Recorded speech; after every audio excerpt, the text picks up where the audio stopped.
నిన్న మీరు సమయానికి నన్ను అడ్డుకోకపోయి ఉంటే ఈ పాటికి నా జీవితం అంతమైపోయి ఉండేది. కానీ ఇప్పుడు ఆలోచిస్తుంటే అనిపిస్తోంది, చనిపోయి ఉంటే నేనేం సాధించుండేదాన్ని. ఏదైనా ప్రాణాలతో ఉండే సాధించాలి. That's the spirit. ఇప్పుడు నాకు ధైర్యంగా ఉంది. నా మాటలు మీ మీద ప్రభావం చూపాయి. ఇంకెప్పుడు మీరు ఆత్మహత్యా ప్రయత్నం లాంటి పిచ్చి పనులు చెయ్యరు. ఒకవేళ మీకు అలాంటి ఆలోచనలు కలిగినా, మనసు ప్రశాంతంగా లేదనిపించినా, ఆ శ్రీకృష్ణ పరమాత్ముడు ఉపదేశించిన భగవద్గీతను చదవండి. మనసు ప్రశాంతంగా ఉంటుంది. నాకు భగవద్గీత అర్థం కాదండి. అర్థమయ్యేలా చెప్పడానికి నేనున్నాను కదండి. ఈసారి మిమ్మల్ని కలిసే అవకాశమే వస్తే మీకు భగవద్గీతను ప్రజెంట్ చేస్తాను. మీ దగ్గరే ఉంచుకుని రోజుకొక శ్లోకం చదవండి. ఏమాత్రం అర్థం కాకపోయినా వెంటనే నాకు ఫోన్ చేయండి. మీకు అర్థమయ్యేలా నేను చెప్తాను. అలాగేనండి. వండర్ఫుల్, చాలా బాగుంది. ఎంతిది? కొంచెం కాస్ట్లీ సార్, 10 లక్షలు. ఎంత కాస్ట్లీ అయినా పర్వాలేదు. నేనిచ్చే గిఫ్ట్ నా కూతురికి జీవితాంతం గుర్తుండి. అన్నయ్య శిరీషకి నెక్లెస్ తీసుకెళ్ళిస్తున్నాడు. కొంపదీసి శిరీష ఈ నెక్లెస్ చూసి కూలైపోతుందా? నీకేదన్నా మంచి గిఫ్ట్ ఇస్తే ఆ గిఫ్ట్ చూసి మురిసిపోయి జరిగిందంతా మర్చిపోతావని మీ నాన్న ప్లాన్. అందుకే ఒక నెక్లెస్ కొని నీకోసం తీసుకొస్తున్నాడు. ఇప్పుడు ఆ నెక్లెస్ చూసి పొంగిపోయి భాను సంగతి మర్చిపోయావే అనుకో, ఇక నీ సంగతి అంతే. ఈరోజు నీ దగ్గరున్న నా కూతురు పుట్టినరోజు.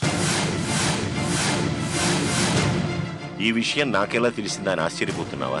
బాబు, అసలు ఏం జరిగిందంటే, నువ్వు సంజాయిషి ఇచ్చుకోవాల్సిన అవసరం లేదు రాఘవయ్య. రామ్మూర్తి చనిపోతూ నిజం చెప్పాడు.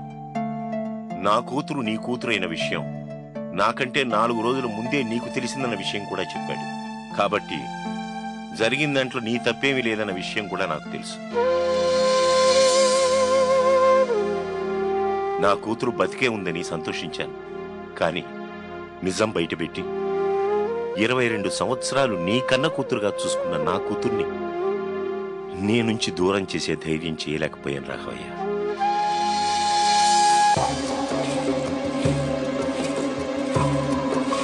చాలా సంతోషం బాబు గారు.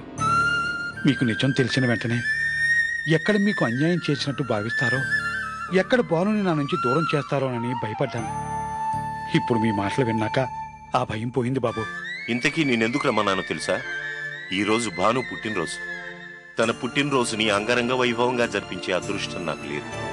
అందుకే నా సంతృప్తి కోసం ఒక చిన్న కానుక ఇవ్వాలనుకుంటున్నాను. ఇప్పుడే వస్తాను.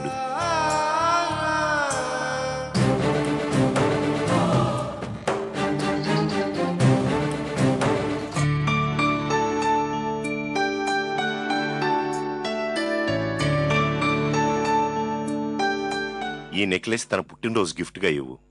కానీ ఒక్క విషయం, నేనిచ్చానని మాత్రం చెప్పొద్దు. నువ్వే తీసుకొచ్చావని చెప్పు. నెక్లెస్ అయితే ఇస్తున్నాడు, కానీ ఏం మాట్లాడుతున్నాడో వినిపించడం లేదు. చాలా సంతోషం బాబు. వస్తాను బాబు. మంచిది. అయ్యో అవ్వవ్వవ్వ, ఆ నెక్లెస్ తీసుకెళ్లి ఎవరికిచ్చాడో తెలుసా? ఎవరికి? భాను వాళ్ళ నాన్నకి. ఈ రోజు దాని పుట్టినరోజట, అందుకే నెక్లెస్ ని బహుమతిగా ఇచ్చాడట. 10,000, 25,000 విలువ చేసే గిఫ్ట్ కాదమ్మో, ఏకంగా 10 లక్షలు విలువ చేసే గిఫ్ట్ ఇచ్చాడంటే అవ్వా, అసలు నాకేమన్నాలో అర్థం కావట్లేదు. అసలు నీకు ఆ భానుకి పడనప్పుడు దాని ఇంట్లోకి రానివ్వడమే మీ నాన్న చేసిన పెద్ద తప్పు. ఆ విషయం గురించి నువ్వు గొడవ చేశాక కూడా దానికి అన్ని లక్షలు ఖరీదు చేసే గిఫ్ట్ ఇచ్చాడంటే నువ్వు అన్నట్టు ఏదో ఒక కారణం ఉండే ఉంటుంది. అదేంటో తొందరగా తెలుసుకో. ఈ రోజు ఆ భానుతో తాడో పేడో తేల్చుకుంటాను. అది కదమ్మా, నా మాట వినమ్మా. శిరీష, అత్తయ్యా, నీకేం తెలీదు, నువ్వు ఇక జరగబోయేది 3వ ప్రపంచ యుద్ధమే.